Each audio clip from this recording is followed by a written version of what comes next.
अहम खबर है अपडेट कंदासीं नाज़रीन वाक़े ॼाम शोरो मां Mehran university employees cooperating housing society जे ऑफिस सील कई वई आहे।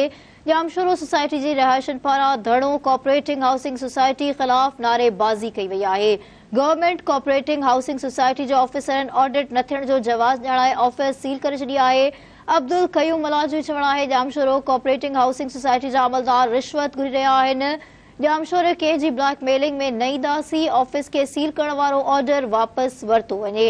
ब्रेकिंग न्यूज़ आहे अपडेट कंदासीं नाज़रीन वाक़े जामशोरो मां Mehran university employees cooperating housing society जी ऑफिस सील कई वई आहे। सोसाइटी जे रहायशन पारां धरणो हणी कोऑपरेटिंग हाउसिंग सोसाइटी ख़िलाफ़ नारेबाज़ी कई वई आहे। गवर्नमेंट कोऑपरेटिंग हाउसिंग सोसाइटी जे ऑफिसरनि ऑडिट न थियण जो जवाब ॼाणाए ऑफिस सील करे छॾी आहे। कोऑपरेटिंग हाउसिंग सोसाइटी जा अमलदार रिश्वत घुरी रहिया आहिनि।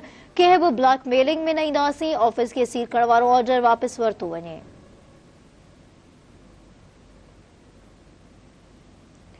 ब्रेकिंग न्यूज़ आहे अपडेट कंदासीं नाज़रीन वाक़े जामशोरो मां Mehran university employees cooperating housing society जे ऑफिस के सील कयो वियो आहे। सोसाइटी जे रहायशन पारां धड़ो हणी कोऑपरेटिंग हाउसिंग सोसाइटी ख़िलाफ़ नारेबाज़ी कई वई आहे।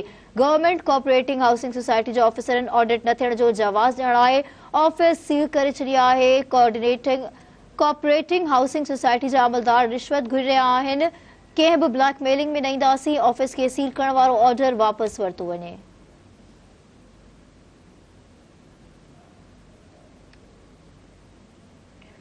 तफ़सील मालूम कंदासीं। टेलीफोन लाइन ते मौजूद आहे जामशोरे मां Dharti TV news reporter Rahim Bakhsh Baloch. जी रहीम बख्श, छा अपडेट्स आहिनि?